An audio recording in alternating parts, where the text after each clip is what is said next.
Well, hello, it's Christy Darlington here in Salt Lake City, and we're at the Fall 2024 General Conference, and I had my sign out here. Does the LDS Church blame Jesus for the fake translation of Joseph Smith? Quoting the church essay on the Book of Abraham, which shows that none of the characters in the papyrus manuscript Joseph Smith claimed to translate, none of those characters agree with the text that he came up with. And so you can see here on our sign, we have these quotes directly from the official church essay on this subject. And we're bringing this up to the Mormons to help them think about who are they putting their trust in. And if they're trusting a so-called prophet who claimed to translate something that doesn't agree with the text, what does that say for his credibility and whether we can trust him? And anything he said or any translation he came up with, how can we trust that for our salvation? So that was the crux of this sign when these returned Mormon missionaries came up to talk to us. And there were some things that they brought up. They brought up some of the latest and greatest arguments from LDS Mormon apologists and scholars who have tried to come up with excuses for the Book of Abraham. And so we spent quite a bit of time with them as they explain to us the latest arguments of the church. This theory argues, right? So the proponents of this theory, that Joseph Smith translated the Book of Abraham from the extant papyri fragments, the ones that still exist, right, maintain that Joseph Smith either pretended to translate or mistakenly thought he was translating the Book of Abraham from the surviving fragments of the Hor Book of Readings, right? The Breathings, sorry. That's Papyri Joseph Smith 1, document 11 and 10, right? And the two main pieces of evidence cited by proponents of this theory are, one, the hieratic Egyptian characters from the Book of Breathings on Papyri of Joseph Smith 11 that appear in the margins of the early Book of Abraham manuscripts, and two, the proximity of the original vignette for facsimile 1, like you were talking about at the beginning of the Hor Book of Breathings, and his reference to this illustration in the Book of Abraham text, claiming it as at the commencement of this record. And so these are two pieces of evidence that people who think Joseph Smith was either pretending or mistakenly thought he was translating are going to use. They didn't add papyrus number 3, facsimile number 3 to that. You said facsimile number 1. Yeah, I'm just talking about, because facsimile number 1 is the one. Facsimile number 3 is also involved. It's part of facsimile number 1. It's part of the same papyrus. Yeah, but specifically he's talking about the proximity of that original vignette of facsimile 1 at the beginning of the Hor Book of Breathings, right? On that document of the Hor Book of Breathings, facsimile 1's right there. Because the other facsimile number 3 is not a papyrus we have, so they're ignoring facsimile number 3. Well, we're talking about the extant ones. Theory 1 is talking about the extant ones that exist that we have. They've picked on just the ones we have. Okay, extant theory 1, we are looking simply at what we actually have. Because my mind is not that way. My mind is, here's what the Book of Abraham has in it, and I'm looking at all three. And I get, when you say extant, that means since they don't have that one, or facsimile number 2, the only one they have is facsimile number 1.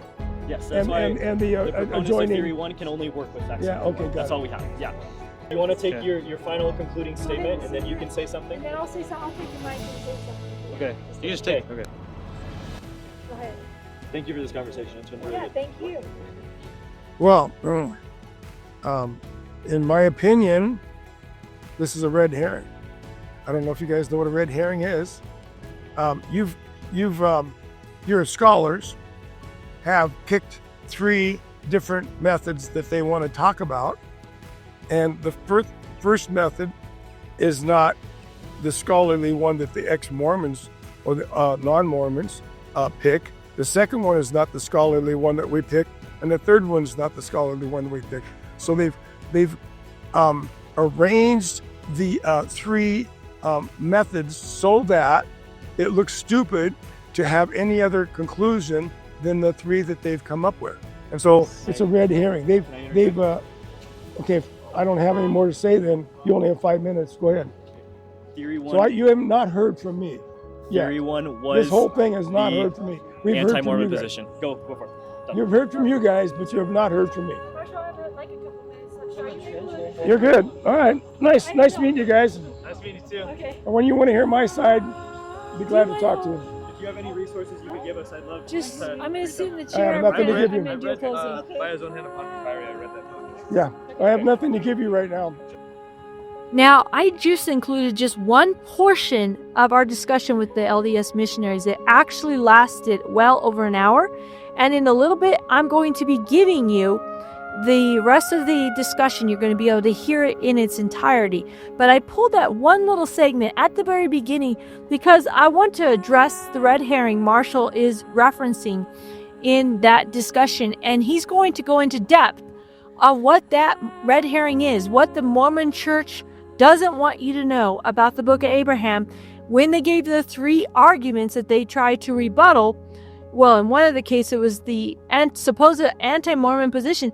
They only addressed facsimile number 1 because this is the only one that survived the Chicago fire. But interesting, Joseph Smith actually addressed his translations of facsimile number 2. He actually wrote those illustrations that he was translating right into the text of the book of Abraham, or he had a scribe write it. And facsimile number 3, even though we don't have those manuscripts today, they've been preserved quite well in the writings of Joseph Smith in the book of Abraham itself. So that is not a reason, the fact that they're not extant today, that's not a reason to ignore all the evidence against facsimile number 2 and facsimile number 3. And there are some points even on facsimile number 1 that they specifically left out in the Mormon church's rebuttal, or I should say the Mormon apologist rebuttal to the anti-Mormon claims. So Marshall's going to go into detail now on that, and then we're going to revert back to the original discussion we had with the Mormon missionaries for you to be able to listen to that discussion in its entirety. And so we spent quite a bit of time with them as they explained to us the latest arguments of the church. But there were some arguments noticeably missing in the rebuttal to our claims and our tract. And so Marshall is going to share what he discovered in his research and why he thinks they ignored these arguments. Hi, my name is Marshall Almerode, and I started looking into Mormonism in 1983. One of the first books I got was Harry Ropp's book, Mormon Papers. And so from 1983 till now, I've intermittently looked into the Book of Mormon, Book of Abraham. And I've been fascinated with Egyptian hieroglyphics like most everybody here. You know, it's like we can't read it. So the Mormons get away with a lot because people can't read the Egyptian hieroglyphics, so they don't really know what's going on. And I'm no different. I am not an Egyptologist. I haven't studied it that much, but I have studied it enough to know the characters that are on the Egyptian papyrus. I've read Charles Larson's book by his own hand upon the papyrus probably 10 or 15 times. Talked to Charles Larson many times in person. Talked to Robert Rittner. He's the Egyptologist at University of Chicago. He also wrote a book where he actually translated everything Joseph Smith in the Joseph Smith papyrus. So even the little pieces that were glued in upside down and backwards, pieces from other papyrus on the wrong papyrus, things like that, he did that transfer. Now, they don't want to address all those issues. They don't want to address the issues that don't look favorable to the church. So everyone has an agenda when they go to do anything. If you go to work, your agenda is to make money. If you are going to look into the Bible, your agenda might be to prove it wrong, such as what happened with some of the Christian people who have changed because they tried to prove the Bible wrong. And Josh McDowell is one of those people who went to prove the Bible wrong, found out it wasn't wrong, and became a leading Christian because he was a hardcore non-Christian and he became a Christian. He doesn't know anything but hardcore. So I've met Josh McDowell quite a few times. I actually had him sign some of my books just because it was kind of fun. But back to this subject. We are looking into whether Joseph Smith translated the book of Abraham correctly or not. So what we're finding here is we have a red herring going on. Where when I came there, I thought I was going to have a discussion with these two gentlemen who are returned Mormon missionaries. And what I found out was it was not going to be a discussion. They wanted to control the conversation. They didn't want me to even ask questions. So with that agenda, I could tell if I interrupted them enough times, they're just going to leave. And so I didn't really want that to happen. So you'll notice I'm just going to sit there, and occasionally I'll say it's a one-way conversation. You're going to hear that kind of thing going on. If you guys just want to talk, you don't want to hear from me, fine, we'll just listen to you. So I'm going to point that out to them, and then they felt a little bit embarrassed, and they let me interject a little bit once in a while, or at least clarify. They didn't even want me. They thought I was changing the subject at times. You're going to see that kind of thing going on a lot. And so bottom line is I tried to help them stay there long enough to tell us what they had to say. It's the first time I've actually heard this particular argument, and they came up with 3 different plausible theories on how this could happen. Now, that's the red herring right there. So what's a red herring? It's something created to distract you, to keep you from seeing the whole truth. So they've created 3 different plausible explanations as if they're the only 3 out there. And those 3 different plausible explanations have flaws in them so that the Mormon church can be true. So if I only pick this little bit here and that little bit there and that little bit there, and that's all I present to you, and I give you 305 pages of it, well, obviously I'm the scholar, and whoever else has 10 pages doesn't know what they're talking about. So that's the logic you're going to hear from those guys. They're not going to tell you they're picking a little bit here, and a little bit there, a little bit there. They picked what they want, and they want you to hear what they want. So you can be converted to the Mormon church because it's true. So that's the agenda. The agenda is telling you the Mormon church is true. So the scholars they have, John G. is the only one I'm a little bit familiar with. The rest of them I don't know at all. And I have one of John G.'s books, maybe 2 of his books on archaeology and the Book of Mormon. So they're trying to say that the book of Abraham is the Word of God, and that Joseph has changed the definition of translation and the definition of revelation. And he's the only one in 1830 that knew that those words were changed. Now, they even brought up gay. If I told you I was gay in 1960, what would you think? I said, I think you're happy. He says, it doesn't mean the same today, does it? No. The English language changes. You're going to see that logic. So if you listen to that logic, then everything else they say is true. So here's another red herring, okay? They're trying to give you this logic so that you will not look into the rest of it. They're distracting you from what the truth is. And the truth is that Joseph Smith used the word translation, and everybody around him knew what that meant. And the word hasn't changed over 200 years. The word revelation hasn't changed either. Now, these scholars, I think there's 4 of them, have decided that Joseph Smith changed the word translation and revelation. He thinks they're interchangeable. And that's what they're coming up with, a conclusion. So he's talking to people, he's trying to tell them something, and they don't understand him because he's not going to explain that they're not interchangeable. He's not going to explain that to them. So he tells them he translated this, and in the history of the church, he goes through, I spent the day translating from the Egyptian. He's using the word translation, and he knows that they don't understand what he's talking about? I don't think so. It doesn't sound logical at all. The whole premise is to get you sidetracked from the truth so that you can see that what they're telling you is true. So if you have a lie, you have to figure out some way to make the lie make sense. And what they're doing in this case, I call it a red herring because they're distracting you from what the real truth is. They're not giving you the whole truth. And so this distraction is causing you to think that they're telling the truth. So let's just go through some of the things that they didn't say. Some of the evidence that we see here that they didn't want you to analyze. So you will be distracted on this stuff and not see the rest of the story. So, facsimile number 1 of the book of Abraham. On that facsimile, you're going to see what Joseph Smith says. At the bottom, he tells you who the people are. Okay? And number 2 is Abraham fastened on the altar. Okay? So that's a direct correlation. And they're saying, well, we don't really know how much that Joseph Smith was involved in these translation methods. And we don't know the characters were put in someplace after the words were put in on the right hand side. The characters are added later on the left hand side. I said, how do you know the time frame on that? I mean, why would you give a definition of something that isn't there? It makes no sense. So they're having to make up something that didn't happen. The character was put in first, then they put the translation in afterwards. That's how you normally do a translation. Okay, so you're looking at facsimile number 1 here. Facsimile number 1, we actually have the papyrus of facsimile number 1. Okay, they only want you to consider the papyrus. They don't want you to consider anything else that we've discovered, the evidence of this being a long roll. They don't want this to be a long roll. So they only want to consider papyrus, the one we have, extant papyrus is what they call it.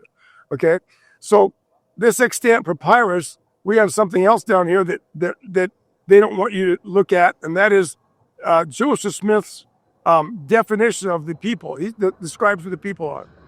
Okay? So number one, I think, is the Spirit of the Lord. The angel of the Lord. Okay, number one's the angel of the Lord. That's the one up here. Number two is this guy on the burial briar, and that is Abraham fastened upon the altar. He calls it an altar.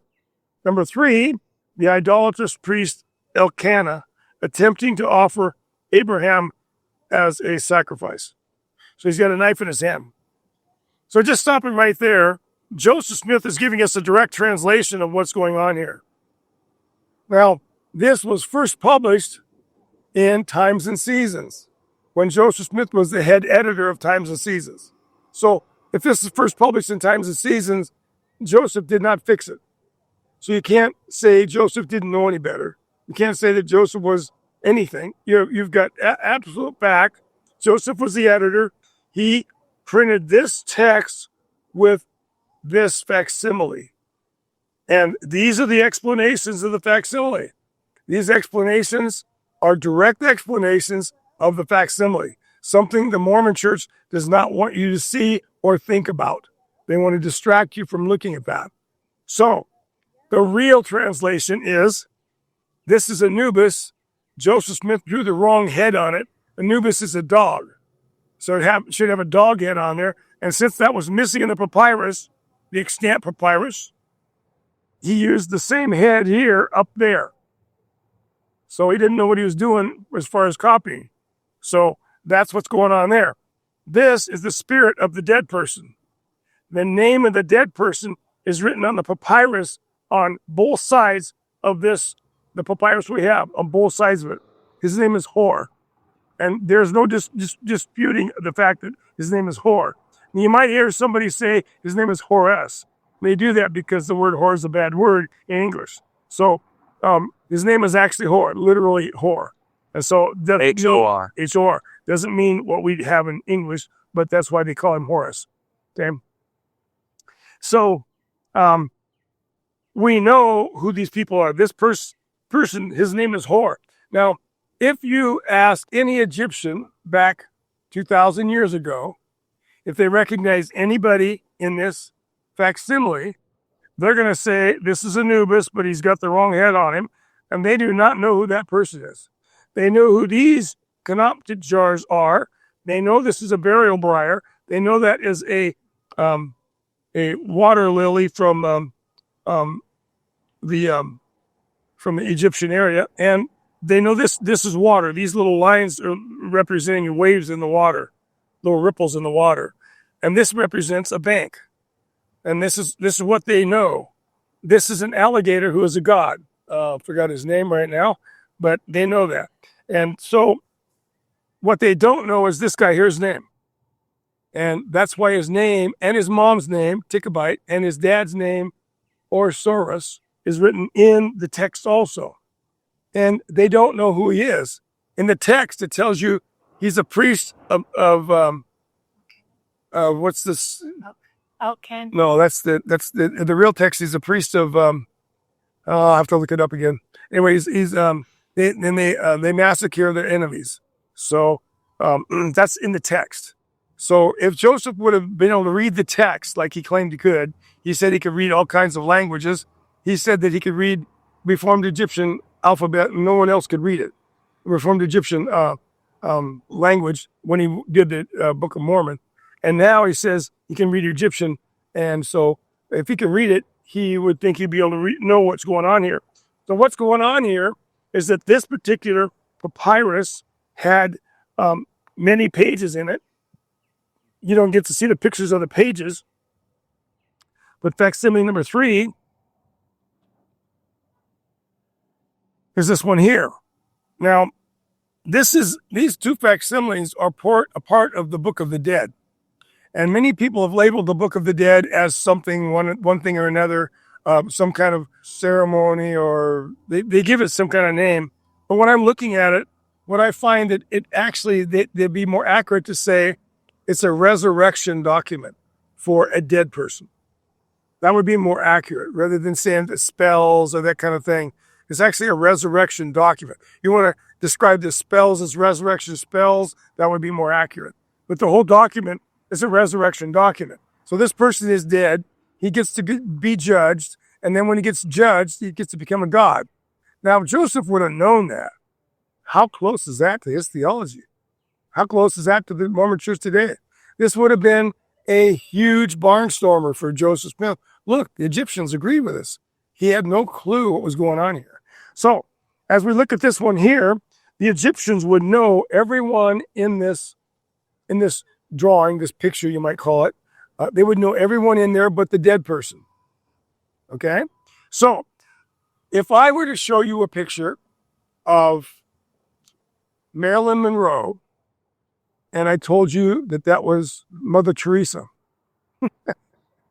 you'd say, "What you don't know what you're talking about." If I showed you a picture of John F. Kennedy, and I said, "That's Abraham Lincoln," you'd say, "What are you talking about? That's not Abraham Lincoln." If I showed you a picture of Benjamin Franklin and said, "That's George Washington," you're going to go, "What are you talking about?" These are icons we recognize by sight because we're in America. These are American icons. What we have here are Egyptian icons of dead gods and dead people, okay? So this first icon here is Osiris. And Osiris is the god of resurrection of the dead. This is his wife Isis behind him, always recognizable. Everybody recognizes this. This is Ma'at. She escorts the dead to Osiris so they can be judged and they can become a Osiris god. They actually changed their name to Osiris. This is the dead person. And that is Anubis again. Notice how he's all black again? It almost as if he had the dog nose, and he's got the dog ear there. He had the dog nose. He's almost perfect. So we know that this particular part of the papyrus was on the inner part because it was mostly there. So hardly any damage on this particular papyrus. As we look at the Egyptian characters on the bottom and top, they're almost perfect. So they're readable. The first one we showed you, there was so much missing. The head was missing. This arm is missing. One of the hands is missing.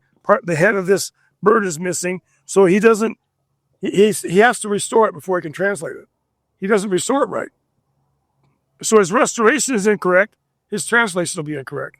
If you don't understand how to read it, you don't know who these people are, then you're going to be wrong. So they don't want you to know that Joseph Smith told you who the people are. It's right here in the text, in the scripture. The Mormon church calls this scripture. And he told you who the people are. And then over here, he does the same thing. So we're looking at number 1, he says, is Abraham sitting on the throne. Okay? If that's Abraham sitting on the throne, then the dead person Hor, who was over here, Abraham before, now he's not Abraham anymore. It's the same person. And his name is written right underneath his rear foot there. And his name is also written right above his hand. So his name's right here in the papyrus. There's no excuse. Everyone in this papyrus has their name written up here. So if their name's written here and Joseph could read Egyptian, what do you got? Big problem. We find that Joseph Smith can't even translate the word "the" right. There's a word in, there's an Egyptian character that means "the" or "this," and he didn't get it right. So he didn't get water right. He didn't get anything right. So as far as the translation, that's not true. But yet he's acting like it's a translation. This is Abraham sitting on Pharaoh's throne by the politeness of the king with a crown upon his head, which represents the priesthood. That's all bogus. Has nothing to do with that. Number 2 is a girl, okay?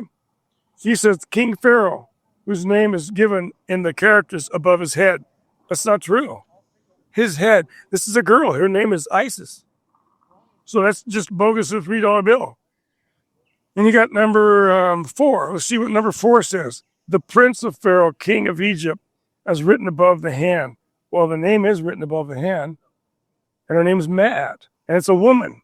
So he's got the sex wrong on 2 of these people. Number 5 is the dead person, right? He says it's Shulamim, one of the principal waiters, as represented by the characters above his hand. So he's telling you where the name is. He's even got that right. The problem is everything's wrong. So he's a good guesser, but he can't guess right. And then number 6, and this is not a slave. This is the guy who's going to become Osiris. He's going to become a king, a god. He's becoming a god right here, and this is his final judgment right here. He's becoming a god.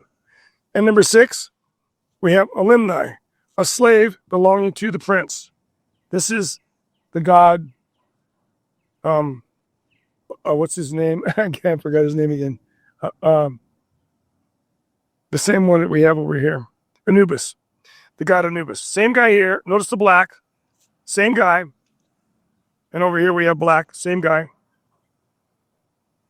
You can see part of his gown here and part of it over there. So it's the same guy.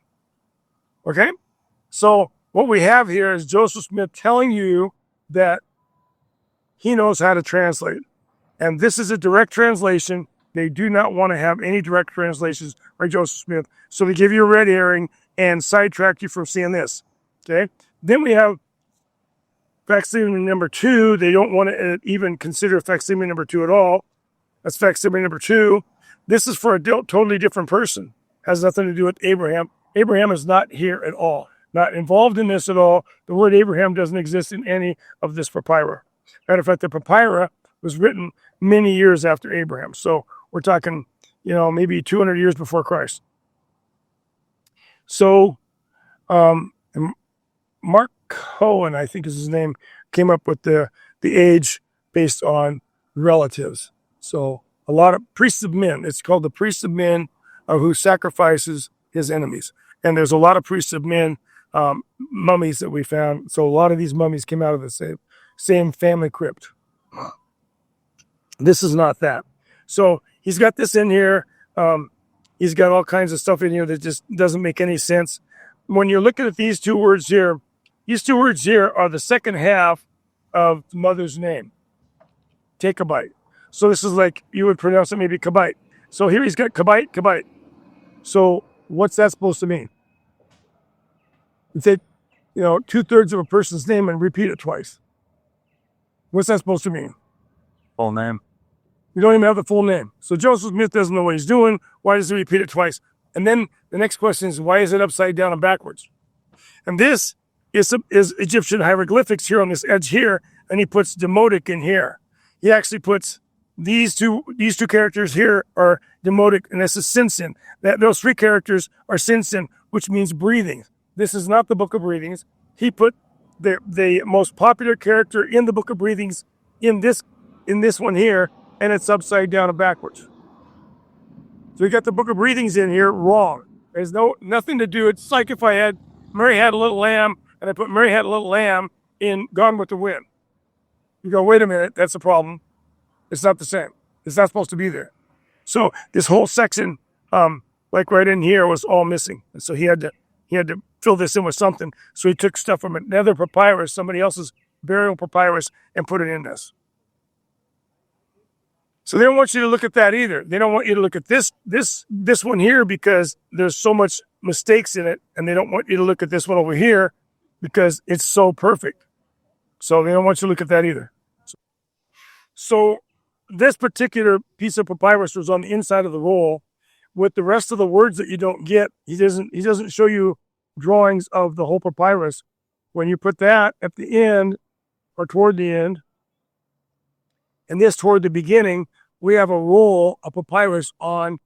We know how big the Book of Breathings normally is.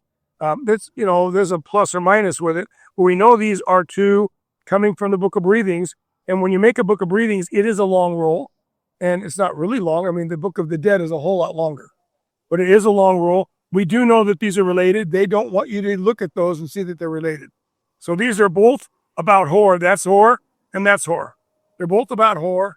And when you look at the 2, you see major contradictions on who Joseph Smith claims Hor is.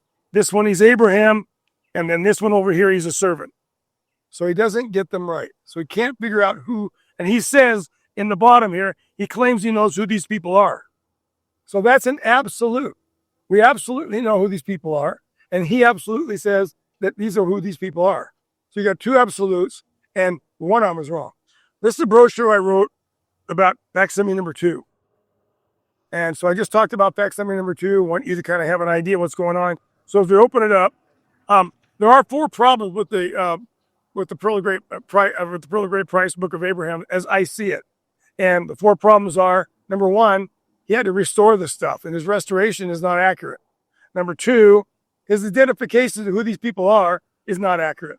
Number 3, the subject matter, what's going on here, is not accurate. And number 4, the date and age of this is not during the time of Abraham. It's not accurate. So there's that's the problem we have here. Now, with number 2, I want you to see this one picture right here so you can get a close-up of this. This is a drawing found in some of the Joseph Smith papers with the Book of Abraham translation papers. That's a drawing. So you can see the missing spots where Joseph Smith had to add things into it. So now we know why and where things were missing. So we can see these areas right in here all missing. We can see that part of this over here is missing. We see the whole ring around here is missing. Now, the idea of this ring is you're supposed to be able to read it from the inside out. So no matter which direction you turn, you're standing in the middle, you read it that way. Joseph Smith didn't know that, so he had the outside part here when he put this in, you had to read that way. So he put it in wrong. He didn't know what he was doing. He didn't know how to restore it. So if he's such a good prophet, how come he can't restore it right? How come he restores it wrong? It's something they don't want you to look at. They're going to distract you with a red herring. See, Joseph made up a different definition for translate. He made up a different definition for revelation. He made up a different definition for all this stuff, and nobody knows it. And we just discovered it 200 years later that Joseph Smith did all these things. And because we're looking at the evidence, and we're scholars, we look at the evidence, and so we can tell that he wasn't meaning what he said, and nobody understood him because he made his own definition for these words. All right, so here we have Marshall, who has studied this, as you can tell, in quite a bit of depth. And we had these returned Mormon missionaries come to give the LDS position. And I want you guys, now that you have the evidence of the things that we know that is clearly translated in the text, and yes, there's some vagueness as to some of the nuances in the text, but we have enough evidence to know what those vignettes meant, who those people were being discussed in Joseph Smith's translation is clearly fraudulent, wrong in the text. So now listen to the LDS missionaries as they give the LDS explanations or excuses for the text. And now you know why Marshall walks away at the end saying he was never heard, because he was never given an opportunity to really go into depth with any of these things with these LDS guys who came to share. Yeah, when you have a discussion with LDS people, you have a choice. You can either discuss back and forth in a friendly manner, or you can do it in a hostile manner. With them, they were hostile toward me, I can tell. So I either offend them enough to where they don't tell me the rest of the story that they're trying to tell me, or I can just sit there quietly and listen to them and occasionally object to what they say, which is pretty much what I did. Been much more fun discussions with many LDS people, but this was a really good discussion, something I hadn't heard before. As you can tell, I admit when I don't know, and I didn't know a lot of this stuff that they're doing. It doesn't surprise me a whole lot because when I've been doing this since '83. Well, when they got Hugh Nibley to come and be their Egyptian scholar, he didn't have very long to study, so he really wasn't an Egyptian scholar. And he came up with this thing where Joseph used the Egyptian characters to one character to bring to mind a whole different paragraph of words with proper names and proper places and totally different stuff. You've got this one character. There's not a language in the world where one character can mean 15 different people or 4 different people and 15 different thoughts or whatever. It's like 30 different words or with one character. There's no language in the world that would happen. So for me, I can say this based on my beliefs and my studies, is that Hugh Nibley was dishonest. He had an agenda, And he fulfilled his agenda to prove the Mormon church no matter what, even if it's wrong. I've had Mormons come to me and say, you know what? Mormonism is true no matter what. Who was that? I have it in writing from the guy who wrote the Mormon Corporate Empire. I forgot his name.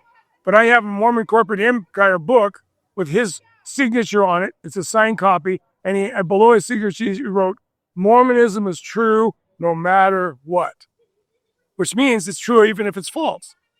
So this is the kind of mindset you get with Mormons. They don't care if it's false.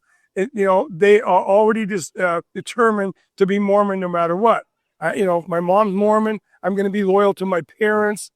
I had to get a Freemasonry because I decided I want to be loyal to God rather than my parents. And many people are not willing to forsake father, mother, brother, sister for Jesus' namesake. They're not worthy of the kingdom if I'm not willing to forsake that.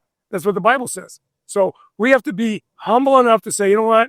My mom could be wrong. My mom and dad were wrong. I found out when I joined Freemasonry. I was a DMLA boy, had no clue. We didn't have any oaths of death. When I joined Freemasonry, binding myself into no less penalty than that of having my throat cut from ear to ear, and it goes on. I have it all memorized, but it doesn't matter. It was an oath of death that I took, and I had to repent of that.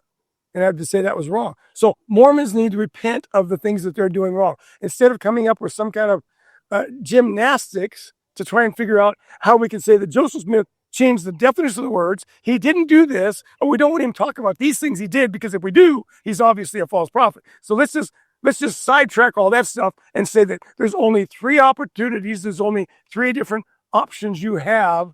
And if you take either one of those 3 options, well, the Mormon church is true. Is there a 4th option? Is there a 5th option? Of course not. Because if there were, you'd have to look at it. The 4th and 5th option is it's a direct translation. Joseph Smith lied about the whole thing. JosephSmithLied.com. You're going to find this stuff on the web. So your choice is, are you going to stand for truth? That would be your agenda. Or are you going to stand for the error? That'd be another agenda. So it's not whether anybody has an agenda. It's whose agenda is the right agenda after all. And the agenda of truth is the one I'm going for. Now, these guys can go say their agenda for truth, but they're eliminating all these things. If you eliminate all this stuff, you're going to go partial truth. And what is a partial truth? A lie. I'll be darned. So watch out for red herrings from the Mormon church. Okay, so we've got Marshall here. We got a couple That's guys. cool. They're former Mormon missionaries. Nice We've leather. got Dustin, Wow. and then your name? Noah. Noah, that's right. We're actually still Latter-day Saint missionaries. Oh, you still are? Okay. Not ordained. Okay. Every member a missionary. What are you There thinking? you go, of course. Wonderful. Sounds good. So we're going to have a discussion on the Book of Abraham, I believe. You guys have done some research on that. And Sure, yeah. I think I have very minimal knowledge, but oh, sorry. Yeah.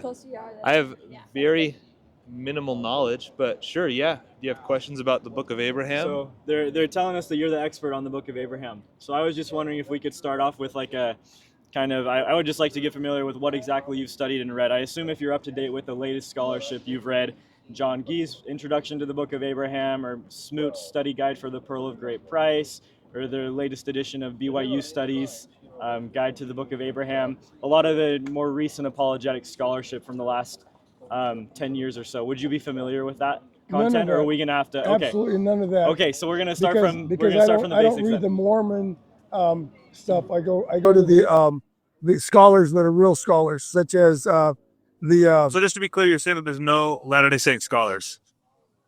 let's just say that Latter-day Saints have an ulterior motive. Yeah. So They have to prove the Book of Abraham is true. So they're not looking for truth, generic truth. They're looking for a way to prove that they're not wrong. But you're not interested in learning about the apologetic defenses. Of course I am. Okay, but you haven't read them. No. Okay, good to know. I just want to start with that so we can be familiar with how much of this we're going to have to explain. But that's really good to know. Thank you. Okay.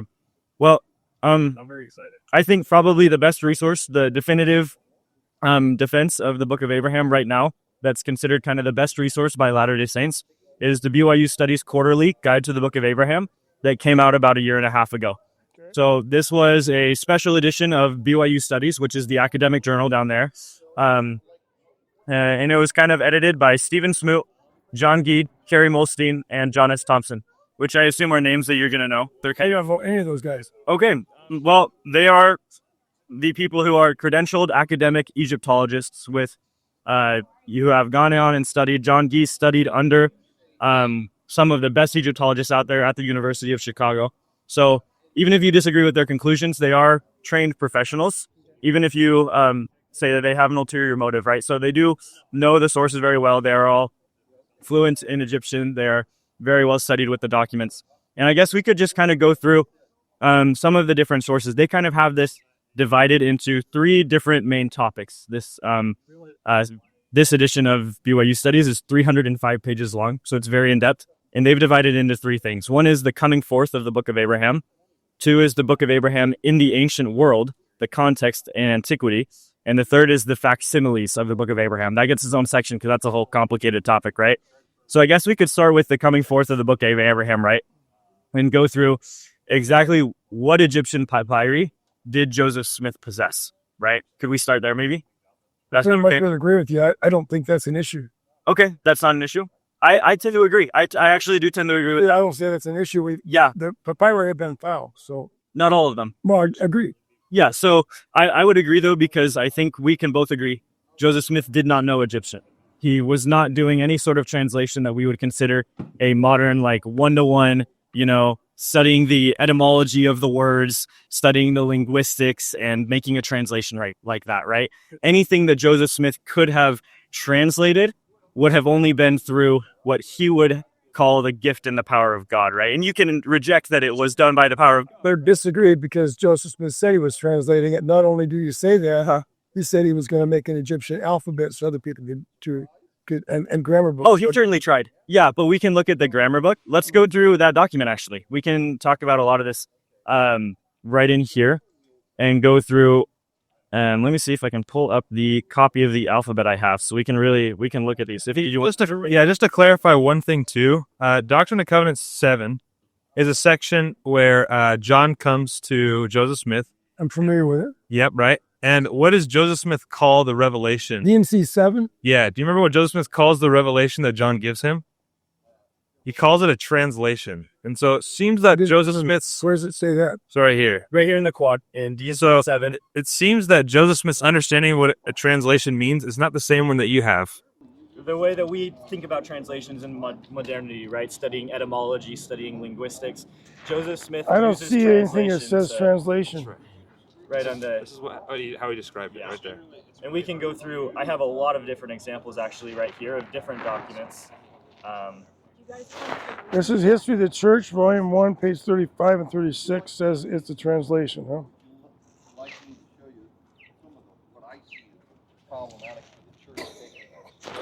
Okay, so the question in when you're looking at the heading is contradictory.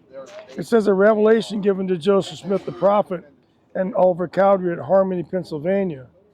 And then it says the revelation is a translated version of the record made on parchment by John.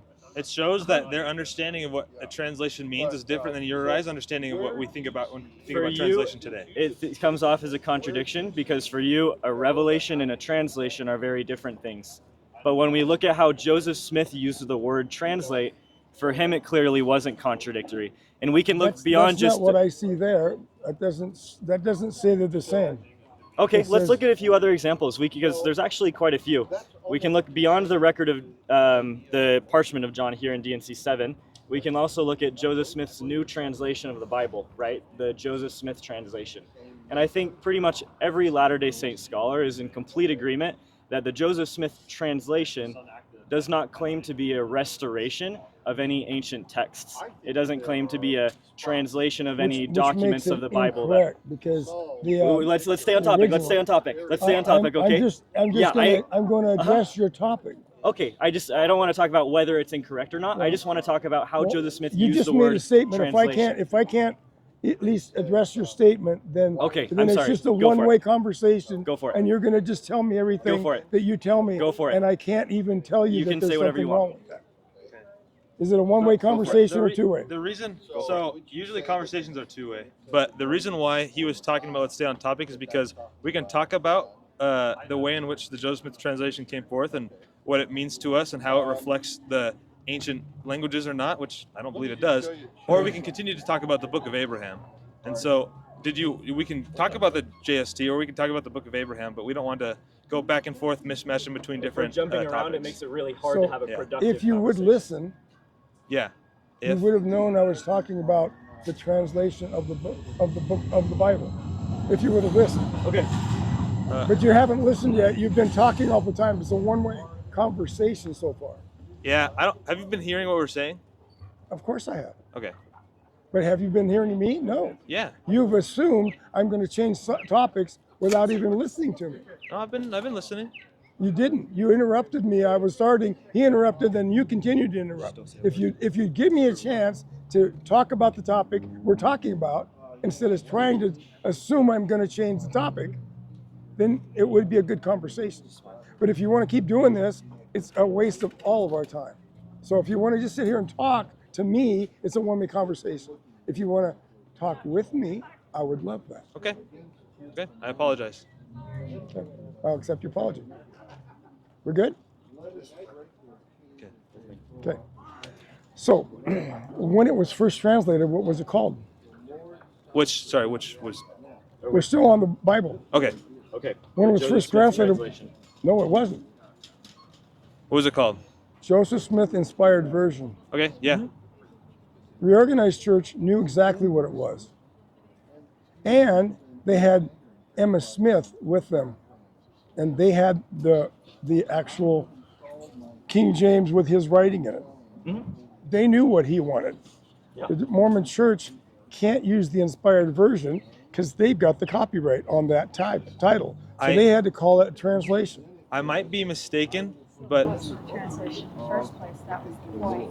And you're trying to use that to justify the Book of Abraham. No, we can. Yeah, so you can join our conversation if you want to. But we just talked about prior that the way in which Joseph Smith used the word translation is different in the way that you understand it. Right. That's yeah. what you So, were as an example, so we had already stated that. No. So we had already showed and demonstrated that in DNC 7. So you can just agree to disagree. But again, you're hammering on this topic in which we already addressed that Joseph Smith's understanding of what translation meant something different. Exactly. According to Joseph Smith. It's not a translation in the modern Well, we just demonstrated it as well in DNC 7. If I understand correctly, and I know it's not picking. No, yeah. If I understand correctly, what Marshall was saying, I'm just making sure I understand, is that the example of Joseph Smith's translation doesn't work because it wasn't originally known as a translation, but an inspired version, which indicates more of a revelation type way of looking at Scripture. Yeah. You were trying to use that as an example for supporting the Book of Abraham as a revelation more so than a translation. Am I correct on that? Yes, but we would also call it a translation. We wouldn't. Translation in terms of getting the ideas that were inspired by it, because either you're following the text. Well, that's what you're saying.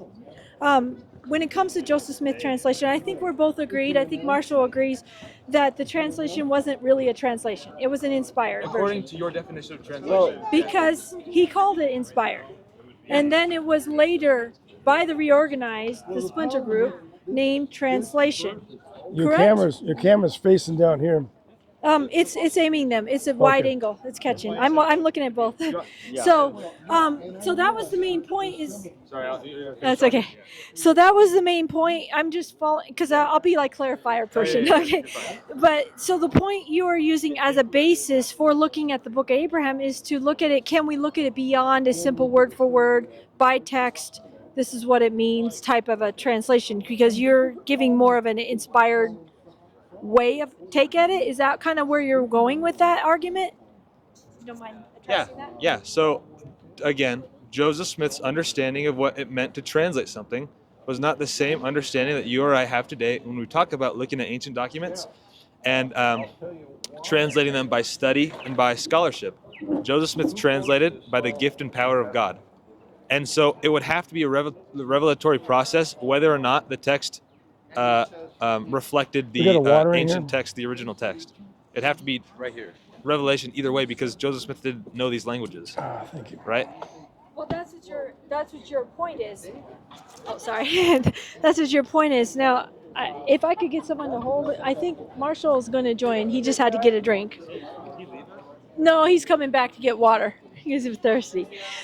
Okay, if you don't mind, he's doing it. Just kind of aim like, yeah, that's good. So I get the angle that you're going. It's more inspired because Joseph Smith didn't know the language. It has to be inspired. There's no translation going on. From our perspective now, that's the only explanation. Because if you take the actual vignettes that are translated now that we know the language, it doesn't match. Are you so agree? that's a change in topic. That's a different We can topic. talk about Oh, is that that too. okay? That's Okay. Remember I laid out the 3-part study? That's like way down. We're still Okay. going through. Well, yeah. that's kind of where I thought you were going, but maybe not. Okay. We'll get there. Yes. So that was one point that I was trying to be clear on, and then I would disagree mainly because for that angle, because of the fact that he translated a grammar or claimed to translate a grammar. Yeah, let's talk about the grammar. I would So really like to do that. I don't know if Marshall wanted to go there, but I know he's up on that more than I am. So I'd rather Marshall address the grammar. Are you guys ready? Is that the next? Absolutely. Okay. Let's go through. Let me go ahead and give you that. Let Marshall So and you I guys. think we're both very familiar with the documents here, so I'd love to present kind of what is seen as the latest apologetic argument here. So we have a lot of different sources that are associated with the coming forth of the Book of Abraham, right? And they speak of Joseph Smith translating the text from the papyri that he acquired, right? Some of those sources are going to be History, 1838 through 1856, Volume B1 in the Joseph Smith Papers. Talks about that a lot. And the prophet himself is using this language to describe his own activity with the text, right?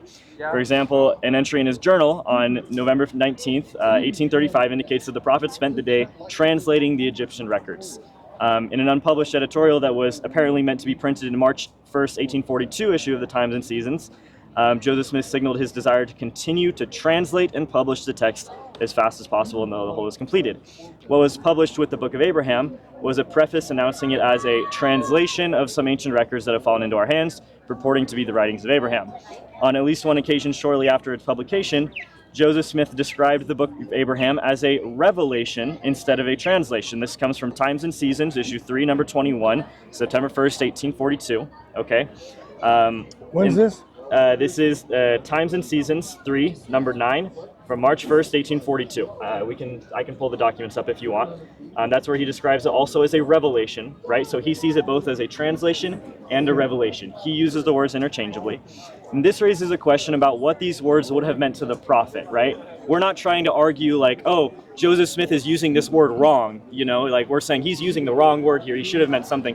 We're trying to figure out what did he mean, right? What was he trying to communicate to us? And so there are this raises the question of what these would have meant to the prophet and what he would have thought about the nature of the text of the Book of Abraham that was produced. Because we have plenty of instances where Joseph used the word translation to mean utilizing available scholarly tools to convert an ancient language into a modern English text, right? This is how he used the term when he studied Hebrew, which he learned from a teacher using a grammar book and a dictionary, right? But with the Book of Mormon, sources indicate that Joseph professed that the translation of the Book of Abraham came by revelation, right? Nobody's arguing that Joseph Smith was doing a scholarly, academic, etymological translation of the text on the gold plates, right? It was through the power of God revealed to him. I understand that as your position, but I would disagree because of his grammar book. In which case he's taking the character. That's the next paragraph. See if I Okay. can present the scholarly argument, and then we'll get to that for sure. I'd love to. I know we both know what the grammar is, so yeah. Let me get to it, and I'll get the scholarly argument out here. So when Joseph uses the word translate to describe the Book of Abraham, meaning the conversion of ancient text to modern English, the means or method he used to accomplish the translation were uncommon by conventional academic standards, right? Like revelation. This is similar to what Joseph Smith would have said about his efforts to render other ancient scriptural texts into English. So let's look now at the Egyptian grammar. I just wanted to start off with that. The Kirtland Egyptian Papers. Associated with the translation of the Book of Abraham is this collection of documents that we know today that the historians call the Kirtland Egyptian Papers. This is a name coined by Hugh Nibley back in the 1970s, right? And described the corpus of manuscripts that is classified today into two categories. There's the Book of Abraham manuscripts, and then there's the Egyptian language manuscripts, or the manuscripts that focused on the alphabet and the grammatical material, right? That the authors connected to the ancient Egyptian language. Because some of these documents are after the Kirtland period of Latter-day history. They postdate that period, and because the name was coined by Nibley to describe the corpus, it's kind of vague. A lot of the scholars today that are studying this don't use this. They prefer more precise classifications. But regardless of what we call them today, these name designations are modern ones and reflect the assumptions of the individuals using these particular designations. There's no single designation that has wide acceptance. So the Book of Abraham manuscripts, along with the Kirtland Egyptian papers, have multiple copies of the extant English text of the Book of Abraham, right? So what we have today in the Pearl of Great Price, the English text. And these manuscripts are from mid-1835 to about early 1842.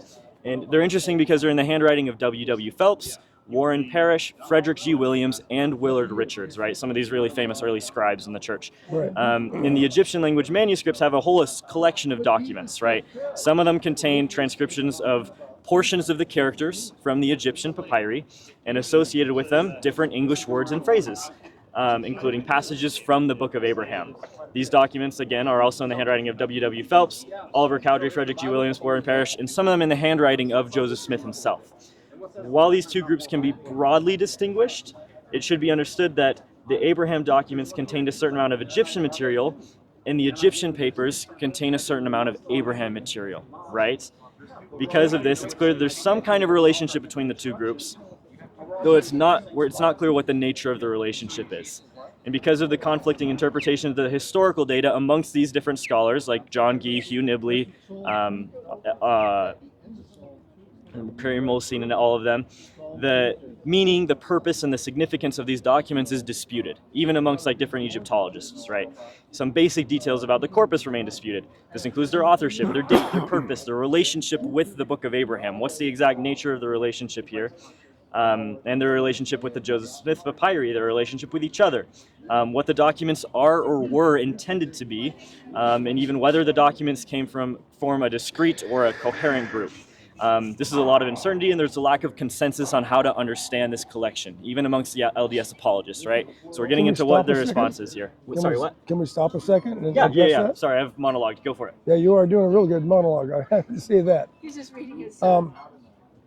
So there's admission that they don't know, that none of the scholars are absolutely right on how they interpret these things and how they expect this to be. Yeah. And now we're going to believe these guys. Go ahead.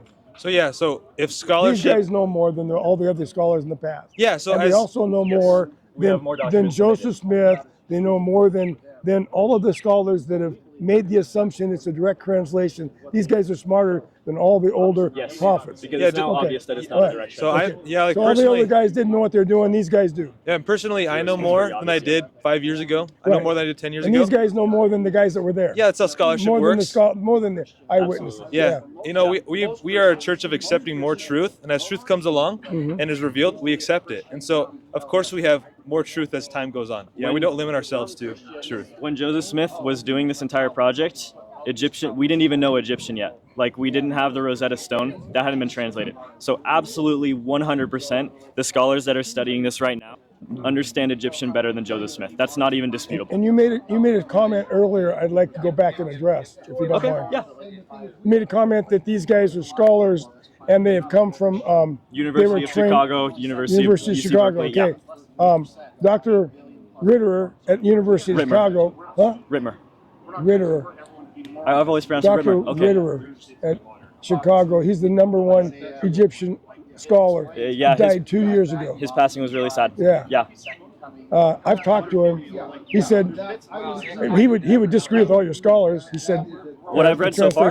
What's that? What I've read so far? Because everything I've read so far has been just like establishing the basics, just quoting like these are the documents that are available. I think he would agree with me. Like conclusions. Yeah, I haven't reached any conclusions yet, so I don't know what he would even disagree with. Well, I mean, you've got scholars that have studied under him, and he says John Gee is one of those who studied under Ritmer. Ritterer, yes. Ritterer. Ridderer. Ritterer. Dr. Ritterer, yeah. Forgot his first name. Ridderer. Yeah. Dr. Ritterer, Chicago, Illinois. Egyptologist, Illinois. I'm so curious because I've always read it Ritmer. I've always read Rittner. Robert K. Rittner. This guy. Oh, you know what? That's the guy. It is Rittner. I was wrong. I want to make sure we're on the same page here. Yeah, it's Rittner.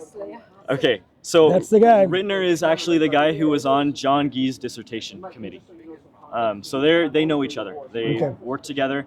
I wouldn't say that Rittner just blanket rejects all of Gee's conclusions. I think that would be really hasty. But in respect to the dead, Rittner has passed away, so we don't want to. I don't want to assume what he would say. Yeah, I've talked to him. So we'll be very respectful in that case. We also have Dean Michael Marquardt too as experts.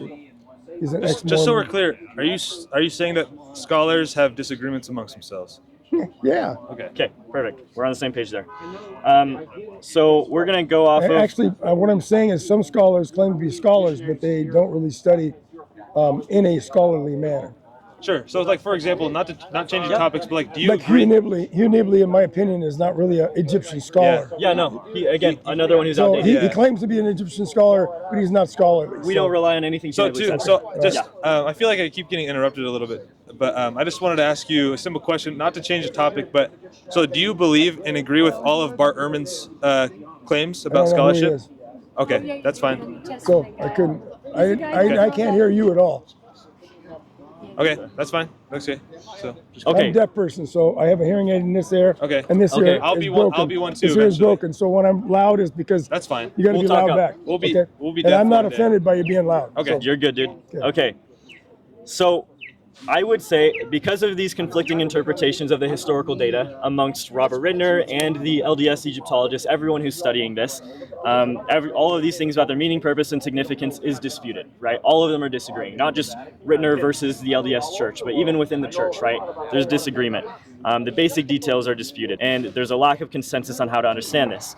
I would say, and this is the apologetic defense that is kind of agreed as the strongest conclusion, the Egyptian language documents among the Kirtland Egyptian papers can plausibly be viewed as a sincere but misguided attempt by those involved to understand the Egyptian language in conjunction with the divinely revealed translation of the Book of Abraham. So to clarify, you're talking about the grammar document? Yes, we're talking about the Egyptian language documents here. And as with other efforts of the time to unravel the mysteries of the Egyptian language, these attempts are considered by modern Egyptologists, both LDS and others, to be of no actual value to understanding the Egyptian language, right? Because of this, some have attempted to use the Egyptian language documents to cast doubt on Joseph Smith. A little stronger than that, maybe? Like bogus. No actual value, bogus. No actual value. Yeah, bogus. So no value. To say it was bogus would mean that they're just making it up for the sake of making it up, right? But they're actually trying to understand the text, so I wouldn't say it's bogus because it's a sincere attempt. But they're making a sincere attempt. We don't believe that, obviously, so I think it's totally bogus. Okay, and so like if I sincerely believe your name is Jack, and someone asks me what your name is, and I say your name is Jack, am I a liar or am I just misinformed? Technically, you're a liar, even though you don't. So we wouldn't. So I wouldn't agree with that. I wouldn't agree with that conclusion. My parents lied to me when they told me Freemasonry was true.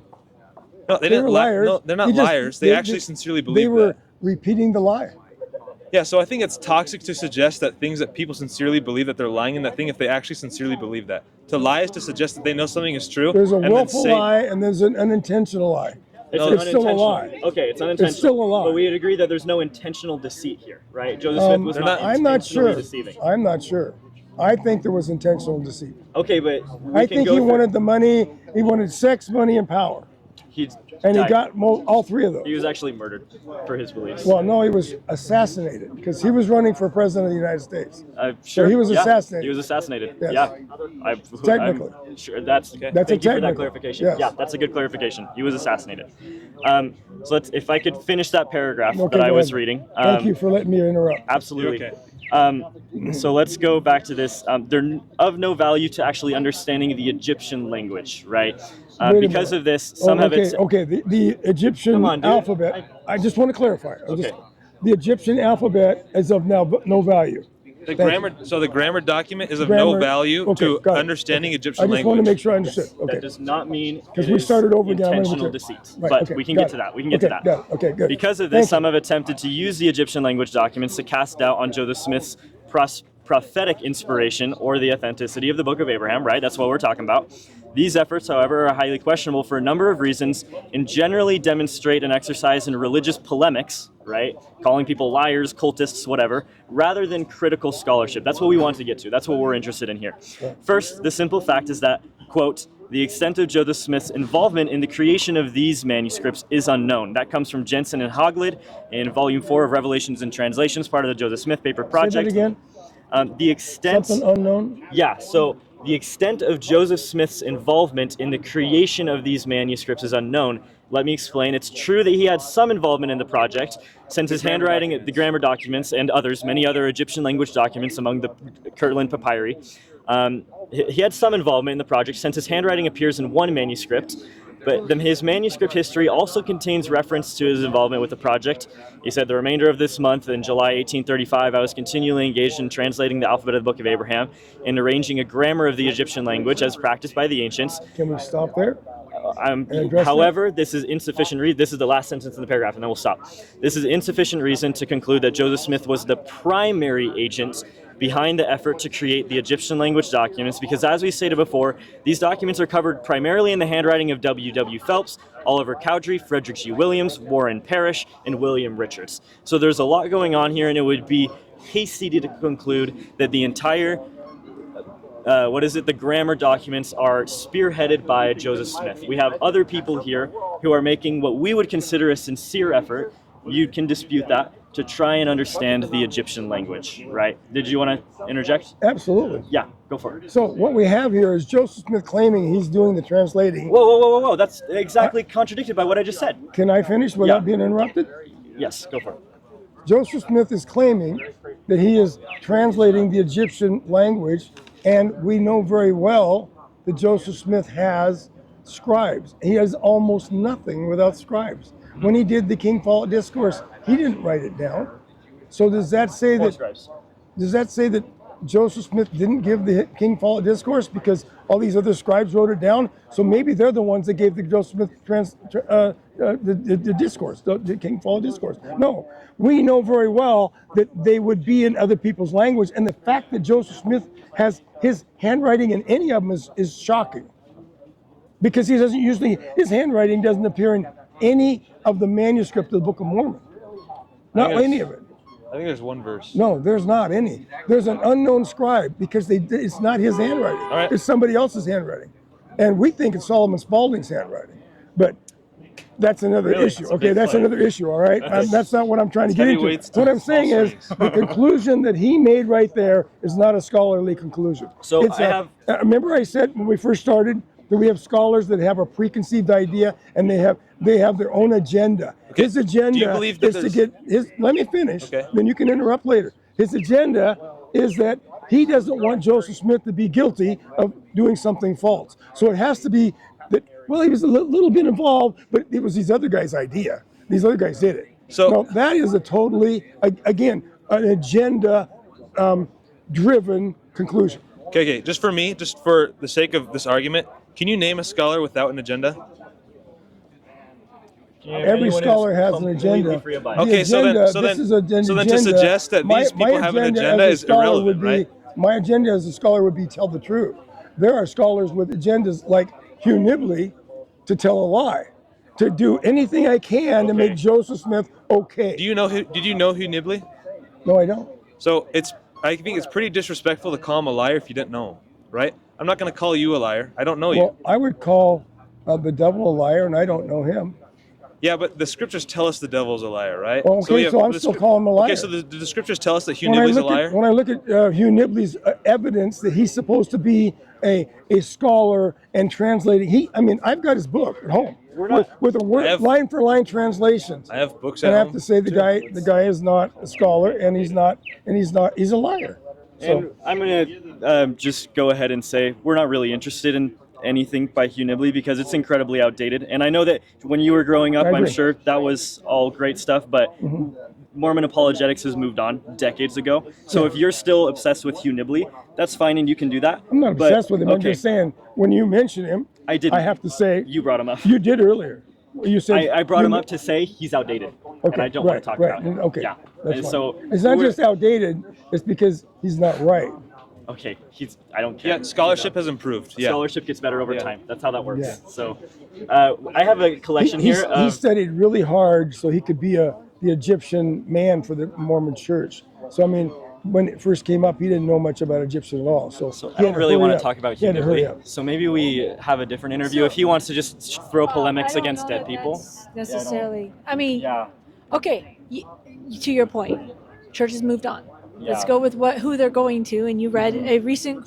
I wanted to get that quote. Who was that you were reading again? So Or what's the name of it? Yeah, so I've been quoting a lot from Guy's Introduction to the Book of Abraham, Jensen and Hoglett's Volume 4, Revelation and Translations. I could send you. You can download a free copy of Is this John Gee? So we're going mostly from Jensen and Hoglett, and then Stephen Smoot is kind of taking over. He was here yesterday. You should have talked to him. It would have been great. Stephen Smoot's the guy who wrote this book. He was out here talking with some people, and yeah. But Guy and Molstein were involved in this project as well. If you want to, you can look this up and find a PDF copy to review later. But if you want to like steelman the strongest Mormon apologetic possible, this is the one to go to. John Gee must be really old. How old is John Is that Gee? good? He must be really old, huh? He's getting there, yeah. So he's Smoot is kind of taking over for him right now. Is how that's going. Is this not close enough? To ask a question. Yeah. Oh, sorry. I have the mic. Okay, so one question. So this statement, this quarterly that you just showed me from BYU, has this been endorsed by the church? As a response to.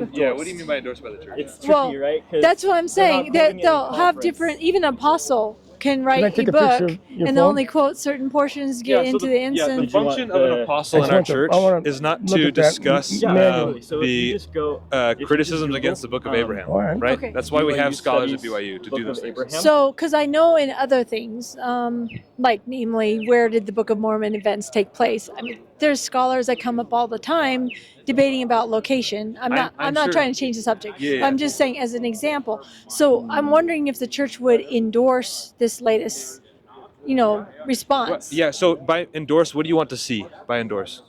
That's their official position now Okay. in regards to That's what the came book. Yeah, BYU I know we studies got Book the of essay. Abraham. It's this link That's right on the here, church an website. We know introduction to the that Book of quoting Abraham, that, that's Religious what the Studies church's Center. official So position maybe you is can add in about it. BYU studies. I just wondering if this other. Introduction. Yeah, to let's say Book of it's not the church's official position. Why would that still matter? Like, why would that matter? I'm just wondering because I know there are scholars that differ over time. Yeah, for us, So this Vanessa- is. I would say that for us, this is just part of healthy religious discourse within the faith, right? Even if this is just kind of natural, the things that we talk about. Yeah, that one right there, that top one. This So one? if you want to, that one, you can. Yeah. Cool. Perfect. So that's what I'll be going off of 305 mostly. pages, huh? Man, It's they take this seriously, they got into it, didn't they? They got really into it. So I just wanted to pull up. I have some of John Gee's books. Oh yeah. Yeah. They're But I getting, don't. That's the only guy I he's still recognize of current. all these people. I don't know anybody else. Oh, you don't know Molstein? He's great. No, I don't Kerry know him. Molstein's really good. No, I don't know him. I just like I say, I have one or two of John Gee's books. Yeah, so Mormon scholarships, definitely, it's moving very fast. There's a lot of people working on this stuff right now. So it's hard to keep up sometimes. But so we had been talking about whether it was significant that Joseph Smith's handwriting appeared in one of the documents, right? I think is where we left off. And I just wanted to pull up, I have here a list, and you had made the point, yeah, sure. If you had made the point that you think it is very significant that Joseph Smith's I handwriting think appears. I think it's almost shocking. Okay, so I just wanted to pull up here. I have a list of all of the documents that I we didn't have. know it till today. Till you just told me. I didn't know that. Yeah, we're going deep on the Yeah, scholar. yeah, We're so I being didn't honest know with, that. yeah, Yeah. we're being very honest Right. with this, So I have a list here of all the documents in Joseph Smith's handwriting. He left a sizable collection of written records. And while the majority of the time he did rely on scribes or clerks to compose, this list presents all of the journal entries, letters, other documents written in either entirely or substantially in Joseph Smith's hand. And Can you send me a copy of that? absolutely, this is on the Joseph Smith Papers website. The church has done an incredible job of digitizing these records. So I have here just a massive list of all of the documents that Joseph Smith, that we have that are extant, right, that have survived. And they cite a May 1829 Book of Mormon manuscript, specifically Alma 45:22, as a verse that this editorial team believes is written in Joseph Smith's handwriting. Really? But in the Joseph Smith Papers, people are pretty good. They even have some non-LDS scholars on their team, which some of the apologists actually get upset about, right? They're like, we'd prefer it to be all LDS scholars, but the Joseph Smith Papers does employ non-LDS who the conclusion reached here is that Alma 4522 in the May 1829 manuscripts is in Joseph Smith's handwriting. But there's also a lot of other things. The Joseph Smith history from summer 1832, his journal entries from in most of November, December 1832, and then moving into 1833 October, and then starting back up in March 1844, all of his journal entries are in his own hand. So he does write a lot in his own hand. And we have, I think, one of the most important from his early days, in his earliest history, and one of the rare passages we have in his own handwriting, he wrote of his learning to read and write despite limited formal education. It required the exertions of all that were able to render any assistance for the support of the family. Therefore, we were deprived of the benefit of an education. Suffice it to say, I was merely instructed in reading, writing, and the ground rules of arithmetic, right, which constituted my whole literary requirements. So I guess we can disagree over exactly how important it is that this shows up on there. But the apologetic argument... I don't think we disagree at all on how important it is. Okay, you think it's shocking. You think it's shocking. Yeah. I think it's pretty normal because I have a massive list of documents on which Joseph Smith's handwriting appears. So it seems like that's not shocking to me. But moving on, the extent of Joseph Smith's involvement is unknown. It is true that he had some involvement, but his manuscript history also contains a reference to the project. And it remains as yet, quote, unclear when in 1835 Joseph Smith began creating the existing Book of Abraham manuscripts, or what relation the Book of Abraham manuscripts have to the Egyptian language documents.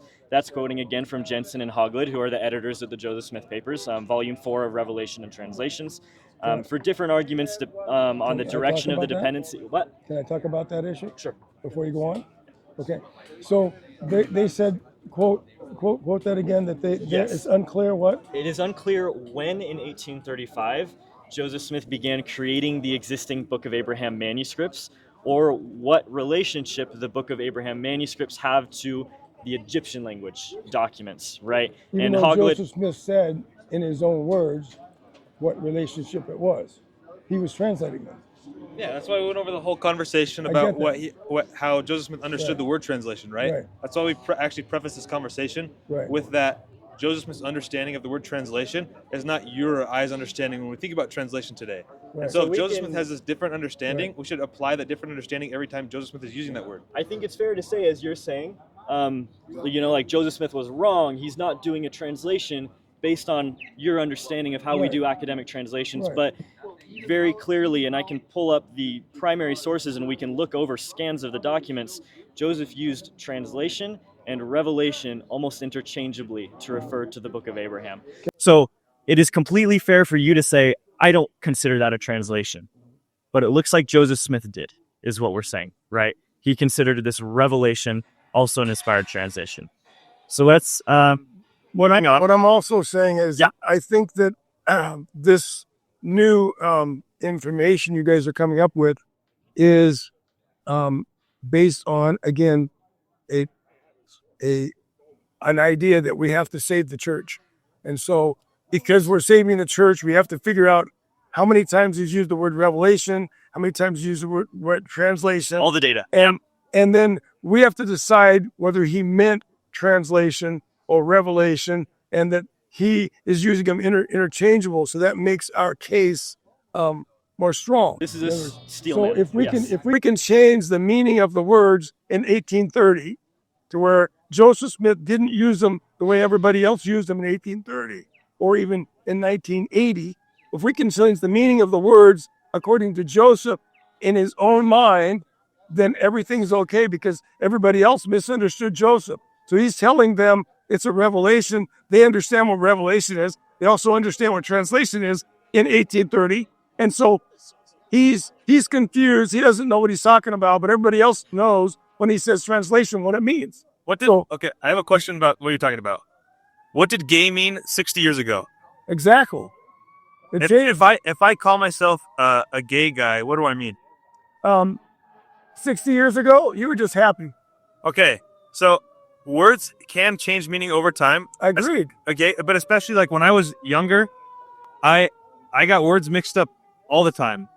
And for people across time to have a different definition for a word than they're using than everyone else is not only not a big deal, but it's probably demonstratable all throughout history. Right. And if the fact that like you're suggesting that Latter-day Saint scholars have to find a reason for what Joseph Smith meant, I don't like. They're just looking at the data, right? They're just looking at. You're still talking to me, so I'd like to answer that particular point.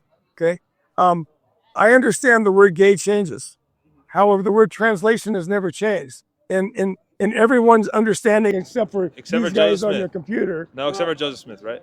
Joseph Smith used and it with everybody Revelation. still thought.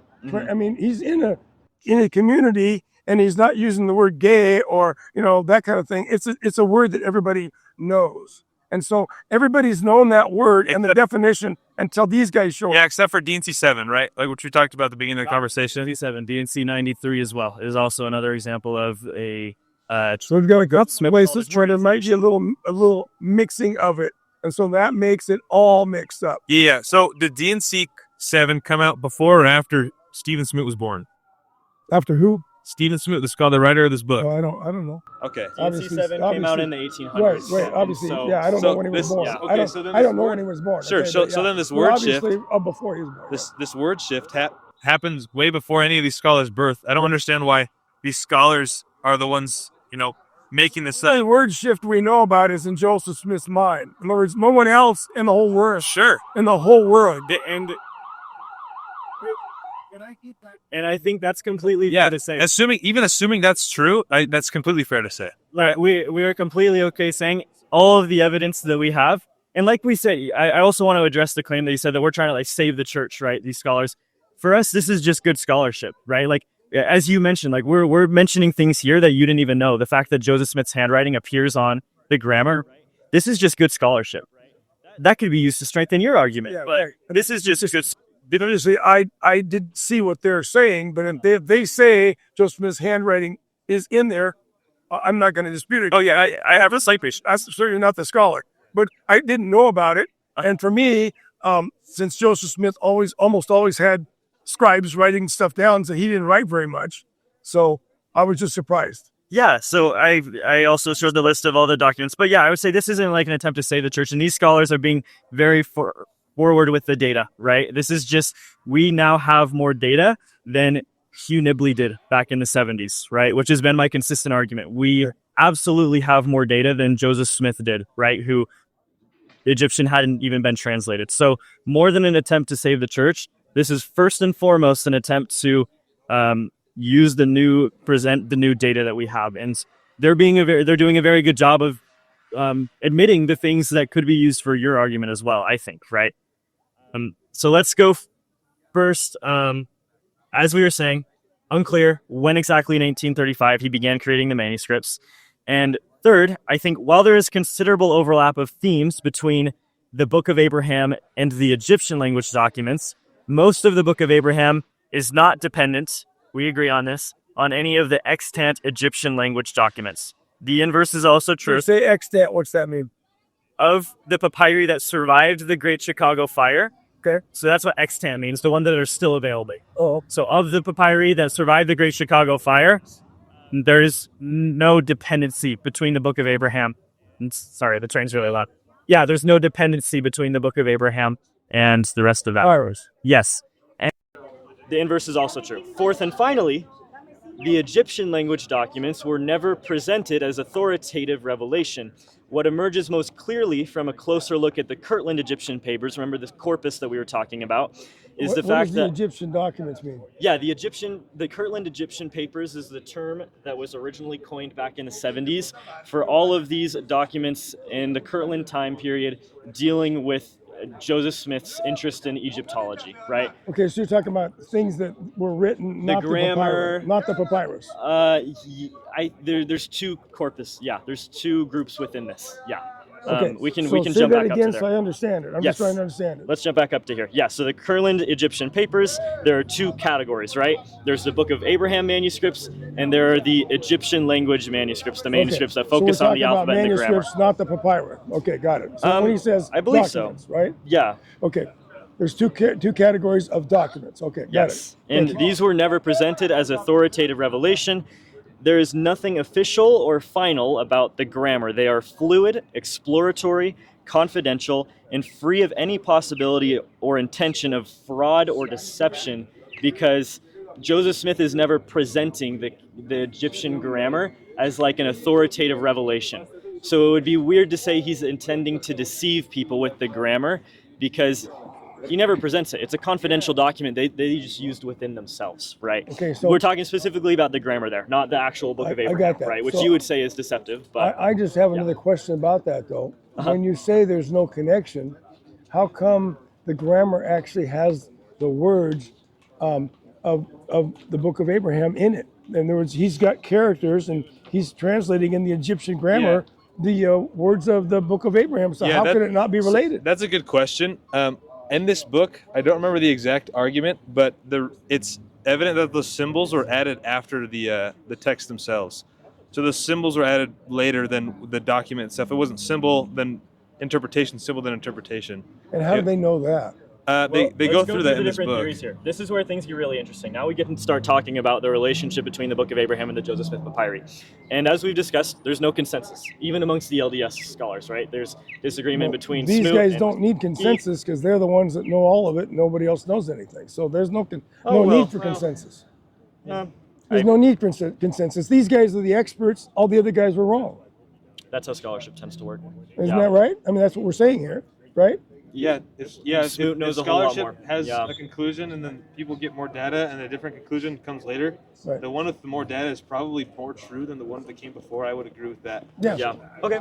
So let's go through some of the different theories here, because it's clear that Joseph Smith's inspired translation of the Book of Abraham is connected to the Egyptian papyri that he acquired in the summer of 1835. There's some connection, right? Which, as you just pointed out, there's some connection. Facsimiles, three right? facsimiles that kind of connect it, yeah. However, less clear is the precise relationship between the Book of Abraham text and the papyri.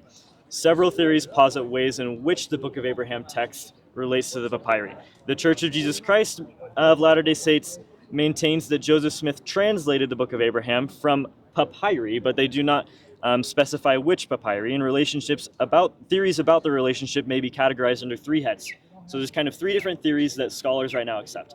None of them is like a dogmatic, apologetic steel man of like, this is the position of the church.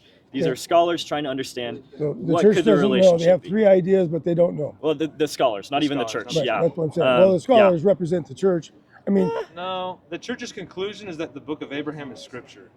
Okay, and so what the scholars are doing is this with, How with the and data why? we have, what conclusions can we make for how it came forth, and is it possible? What do we do with the contradictions that you have written all over your posters over here? What do we do with this stuff? That's kind of what the What do we do with all that? what the Book of Abraham is for. I don't believe the Book of Abraham because of these scholars. I believe the Book of Abraham because of my relationship with God.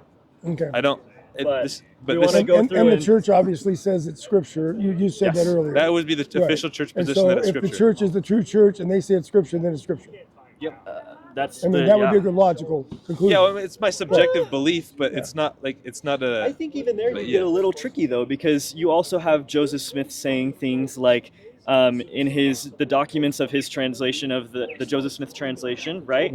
Saying things like Songs of Solomon, not inspired, right? So it's scripture, it's canon, but he also doesn't see the hand of God in the creation of the Songs of Solomon. So it's a tricky, complicated that. relationship. That's something I didn't know. Really, yeah, that's a fun one. Wait, It's really he quotes from it in the dedicatory does. prayer later, though. the dedicatory prayer and the D&C. So my point here is that it's more black and white than just church is true, Book of Abraham therefore is true, right? It's kind of murky. Well, only if the church says it's true.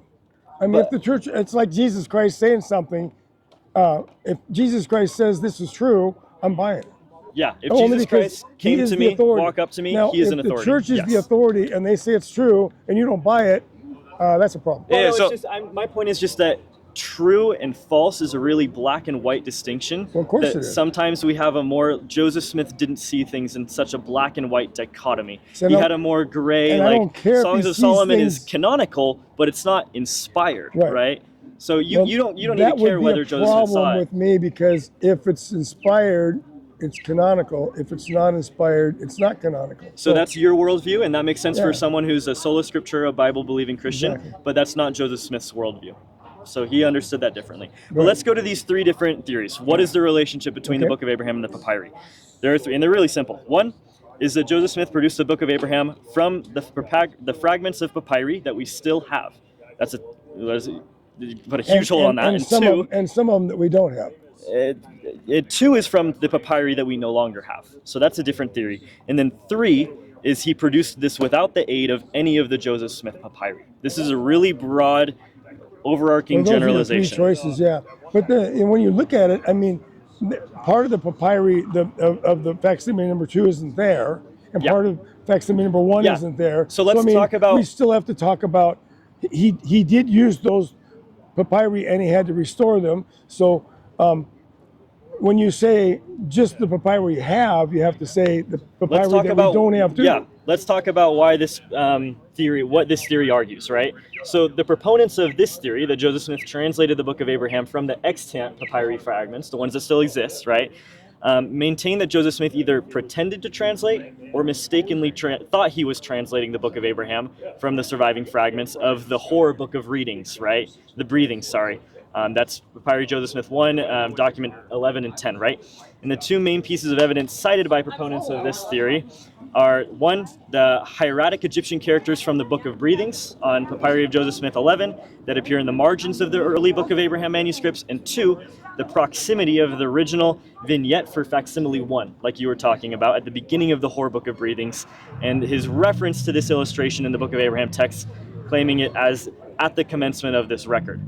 And so these are two pieces of evidence that people who think Joseph Smith was either pretending or mistakenly thought he was translating are going to use. They didn't add papyrus number 3 or facsimile number 3 to that.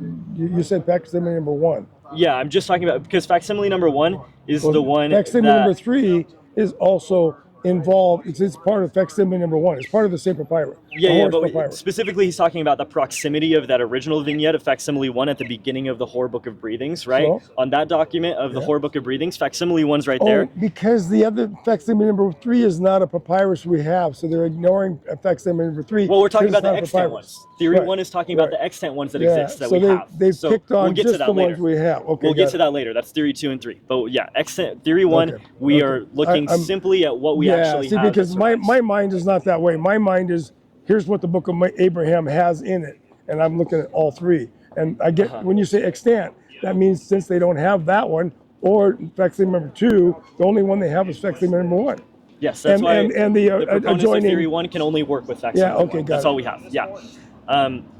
So there's those two pieces of evidence that those are really the only two pieces of evidence for the people who think he's either translating or mistakenly thought he is either pretending to translate or mistakenly thinks he's translating, right?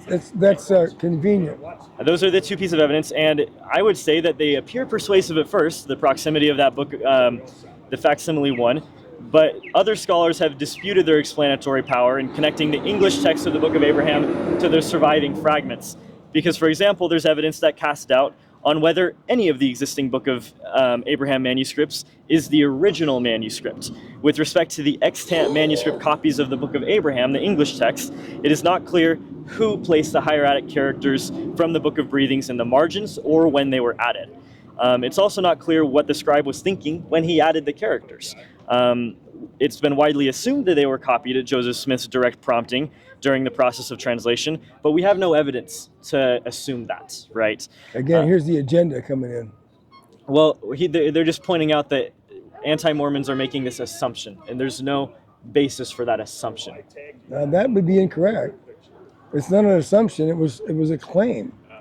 Okay, So- there's a claim, and there's no basis for this claim that it was done at Joseph Smith's direction. Well, when you read the history of the church, Joseph Smith is claiming he's translating, and he's telling them what to do. So to make the assumption Yes, but that have- he didn't do that would be the agenda again. But we have different Book of Abraham English manuscripts.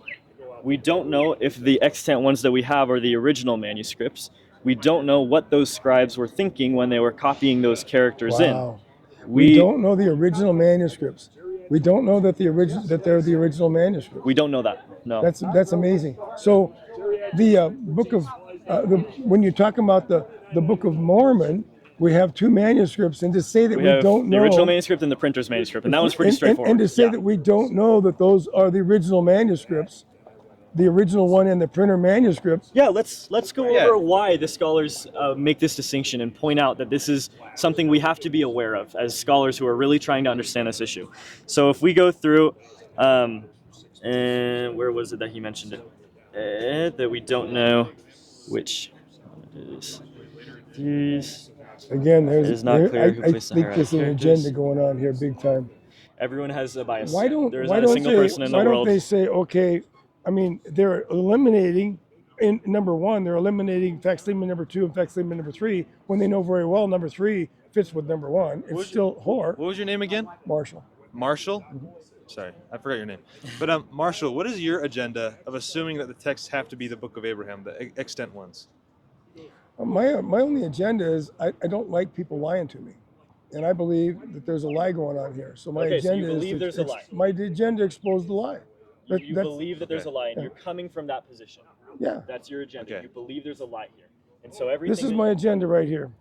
Hold firmly to the trustworthy message as it has been taught, so you can encourage others with sound doctrine and refute those who oppose it. Good stuff. There's my agenda. Yeah, So I would say when that's I our agenda see too. non-sound doctrine, then I have to. If I'm a Bible-believing Christian, I can't say, "Oh, that's nice." Mormons knock on my door, say, "Hi, we're LDS." Oh, that's nice. Everybody says, "Oh, that's nice." That's not what the Bible says. The Bible says to say, "Oh, that's too bad." What do you mean, "Oh, too bad"? Well, now we're in a conversation, right? And we get to talk about, well, there's a problem with the Book of Mormon. There's a problem with the Doctrine and Covenants. There's a problem with Pearl of Great Price. There's a problem with how you get to heaven. There's a problem with God having a God before Him and a God before Him, and all these things. I don't have a problem with anything that you just said. There's no problems. I don't have a problem with any of that. You shouldn't, because you're LDS. If you did have a problem with it, then your preacher would have to talk with you, right? No, that's not true. But so, any problem that you think that there are for the Book of Mormon, that there is for the Doctrine and Covenants or for the Pearl of Great Price, is also very demonstratable for the Bible too. They are not problems. They're just things that you don't know about. Like I mean, I want to stick with the Book of Abraham, but what is a problem with the Book of Abraham? What is its problem? Well, the problem is it wasn't translated correctly. It was translated correctly. It's translated by the gift and power of God. I would assume that it's translated We know correctly. who Hor is, but Joseph A didn't. priest? Yeah. Joseph didn't know who Hor was. Why would he need to know who Hor was in order to translate the Book of Abraham? Because it's all about Hor. Uh, It's a resurrection document about Hor. Okay, I'm talking about the Joseph's translating by the gift and power of God, right? It Why would has he need to nothing to know do about with Hor? Abraham. There's not a word in there about Abraham. Of the We extant can get to that, documents. but I would say there's actually a pretty good argument made here that the original priest who would have had the Book of Breathings texts would have been in a context where it would not have been incredibly unbelievable or surprising to assume that this person could have been familiar with Abrahamic legends that were perpetuated in Egypt as well. We can get to that later, but that's a completely different topic, and I'd like to go through what the three different theories are first. But So just to clarify what But you yeah. just said, there's precedent for there being Abrahamic and Canaanite traditions. Oh, sorry. There's precedent for Abrahamic and Canaanite traditions to be in Egypt at that time, or in that area where the document was originally produced, those facsimile. And so if that's true, there's precedent for Abrahamic traditions to be there, where Semitic peoples are mingling their cultures with Egyptian peoples, then it shouldn't be that difficult to have a conclusion that they have ancient documents which are talking about Canaanite traditions like Abraham. And that's just to... Again, it's agenda, and it's like, well, if that happened, then that may happen. Then, Okay, but it's then not. That's not a conclusion, though. You're interrupting me again. Yeah. Okay. Then we have to make this up and find something over here that might, or maybe, So Or again, what I and did. might, or maybe, and you Okay. got that going on, so that if we got a might and maybe, then it's not too surprising that this could have happened. So it's a could have happened stuff. It's not. Yes. There's no absolutes here at all. It's just a way of getting the agenda so that the Let's- Mormon Church can be true. let's talk about Jesus' resurrection. I would say that's a could have happened kind of thing, right? Not at all. Scientists Not would at all. disagree entirely with the concept of resurrection. We don't care what the scientists think, do we? Okay, that's a bold Is statement. that right? Is that right? I do Because care what the here's- scientists- here's We look at what the record is. Just I mean, applying his modern scientists weren't there. You weren't there. I wasn't there. Mhm. So let's go to see who was there. Yeah. So I don't care what the scientists say. So, Okay. That's why I said so that. to go there to see who is there, we're going to rely on 2,000-year-old documents. Yes, we are. Okay. That are accurate. Okay. And verifiably, they're not as accurate as you believe they are, right? No, they are. They're very accurate. Okay. So The Dead Sea Scrolls prove accuracy beyond a shadow of a doubt. so the Dead Sea Amazing Scrolls. accuracy. The Dead Sea Scrolls are concerning the Old Testament. I'm talking about the New Testament, right? The Dead Right, Sea there were Scrolls some don't New mention Testament Jesus at all. fragments also. I don't know if you know that or not. There were For the New fragments Testament. also. Really? Yeah. Which ones? I Let's don't go through know. that right now because I can prove pretty soundly that that's not true. That's Yeah. the Dead Sea collection You was. know, I was just looking at it on the web here. I have it like right here. 2 Let's days go through ago. it.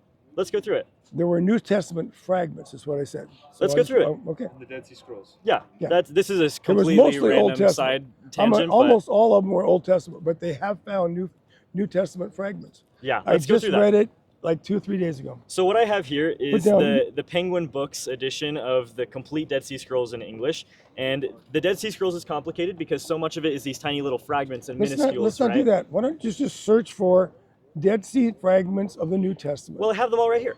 Look at you look see at this. you see New Testament in there? No. Okay. All So- I'm saying is you don't have them all if they're not if they exist. If they exist, you don't have them all if they don't have them in there. Okay. And I just read an article where they found fragments Let's of find the New it. Testament. What was that article? I don't know. I'm I really just- curious about that because I'm not telling you a lie. I actually saw it somewhere. I Okay. just want to get into I don't this know where it's at 'cause- either because I don't remember. Just a couple days ago, I saw it and I said, Here, "Well, so just this is ChatGPT, just to clarify. Not a great CBC. source. Not Not a great source, but I yeah. asked it, what New Testament documents were found in the Dead Sea Scrolls, and it said no actual New Testament documents have been found among the Dead Sea Scrolls. okay." So we can go. I'd really love to see evidence of that if there is evidence, The but Dead I Sea think that's a Scrolls really date- tenuous claim Date because from 300 BC to 100 BC. the Dead so we Sea shouldn't Scrolls, expect- the latest documents we have are from 100 BC, right? 75, 120, like it was 125 years after the time of John. I actually Very said good. So that would Oh, be really? 200. That's awesome. That would be I don't know if he 225 has years it. after the Dead Sea Scrolls. Right, yeah. Yes. Unless he's trying to make a parallel for the Septuagint that was quoted by the New Testament, perhaps he's seeing. Oh, New Testament sure. quotes Okay, that's that what are we in the could. Dead Sea Scrolls. Absolutely, because yeah. You can find verification for Septuagint renderings in the New Testament. For sure. Okay. And I think that's where he's going, but I Okay. don't think he knows that. Let's go with that. I like that theory. Let's just I think the topic on the Book of Abraham to kind of we're in over an hour. I have a little bit of battery left. Oh What shoot. can we do for concluding the 3 points really Yeah. quick? Can you summarize them? some way? Absolutely. Yeah, for And sure. See if we can just kind of like, okay, this is the LDS position. Obviously, I think we got the Christian position out. We're bottom line is what's the evidence, and we want to go on part. Mm-hmm. Yeah. back. So A I'm little gonna hard go with- through just Okay, I'm not the. finding it. So maybe what I saw. She gave a was- really was good wrong. theory. She gave a Right. really good It's theory. probably- So it's we'll probably get back to that probably later. Septuagint or Yeah. something. We'll get back to that later. But Yeah, yeah, I'm not let's finding finish it this either, up. But I did read it, I guys. think we somewhere. got enough. She had a really good theory for what you found. So we'll go. Okay. We can go through that later. But let's go just to summarize and give this final position. Right. These are the 3 different theories, and I'll just read the first paragraph of each one. But Okay. I really do encourage everyone to go download a copy of this book. It's free on the BYU Studies website, Yeah, and I'll if have you want to links really, below the video. if you could link it, yeah, this is the steel man, right? This is the strongest position that you can find.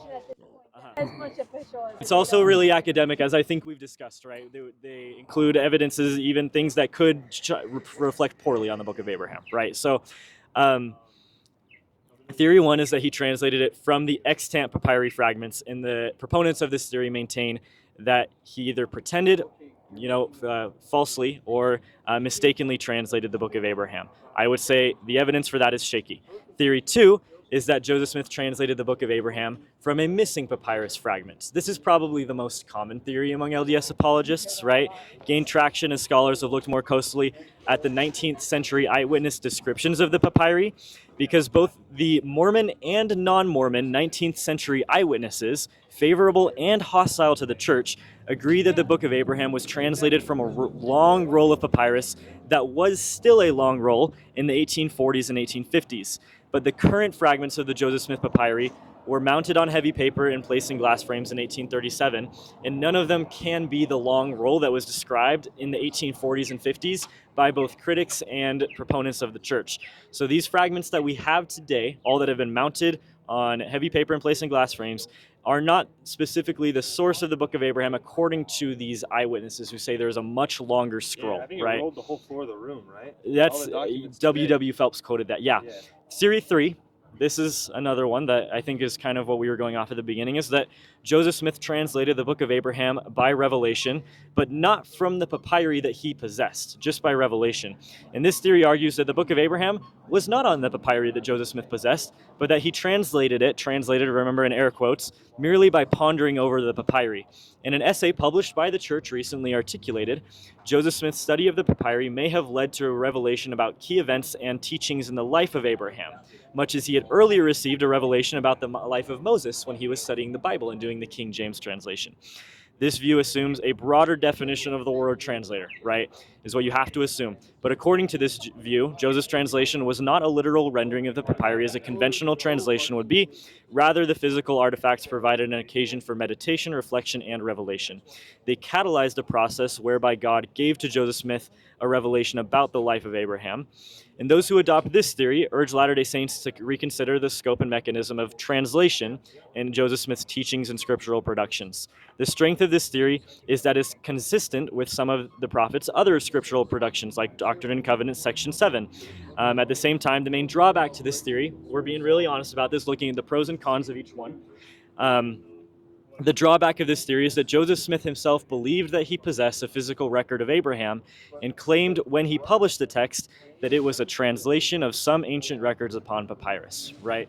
Go for Would it. you guys say that's more your position, the third one? We are No. non-dogmatic. No, so my personal opinion is the second one. But I just wanted to just point out that this book does contain the questions that are unanswered. Right. And we talked a lot about agenda today.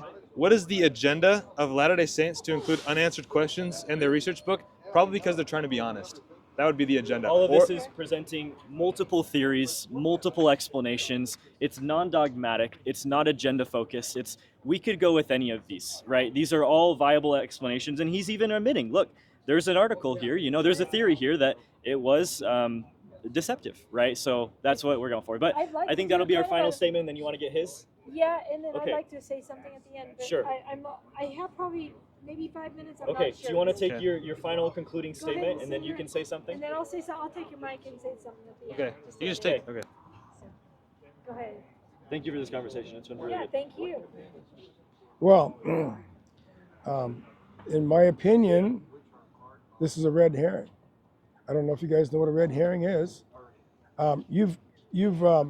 Your scholars have picked 3 different methods that they want to talk about, and the first method is not the scholarly one that the ex-Mormons or the non-Mormons pick. The second one is not the scholarly one that we pick, and the third one is not the scholarly one that we pick. So they've arranged the 3 methods so that it looks stupid to have any other conclusion than the 3 that they've come up with. And so it's a red herring. Okay, if I don't have any more to say then. You only have 5 minutes. Go ahead. Theory one. So you have not heard from me. Theory yet. one was This whole thing has not the heard from me. We've heard from anti-Mormon you guys. position. Go for it. Done. You've heard from you guys, but you have not heard from me. Marshall, I have like a couple minutes left. Are you able to? You're good. All right. Nice meeting you guys. Nice meeting you too. Okay. And when you want to hear my side, be glad to talk to you. If you have any resources you could give us, I'd love Just, to. I'm going to sit in the I have chair. nothing to I'm give you. going to do a closing. By His Own Hand Upon Papyri, I read that book. Yeah. I have nothing to give you right now. Well, I'm just going to conclude up real quickly. So, first of all, I want to thank you for coming back. I mean, we had a talk, 6 months ago? I wasn't here. Yeah. Well, I know you were with a bunch of guys. I just don't remember. a roommate of mine. And you had just come off your mission, but technically you're still serving for the church as every member missionary. You're just off your mission as well, right? Yeah. So I appreciate the cordial conversation we had. I appreciate the research you did. You guys did that since our last conversation. I want to acknowledge that you guys have done, I think, the best job you could for supporting that book. I just want to briefly say one of the reasons why I'm a Bible-believing Christian is I believe we have a solid basis in the biblical text. Yes, there's differences in translations, multiple manuscripts, 24,000 partial and complete manuscripts for the New Testament alone. But if you took just the quotation of the early church fathers, we could reconstruct the entire New Testament with all but 11 verses. There's so much evidence for the text. It's incredible. And I have a friend who's a Greek and Hebrew scholar who also translates the New Testament, Justin Alfred. So it was really great because I've also learned a lot from him. So for me, I believe that I can go back to those manuscripts and I can know what the text said. It's not like a guess, well, maybe it's an interpretation, an inspiration. I understand that position the church is saying in the essay, that's really, really where you guys have to go, those three options.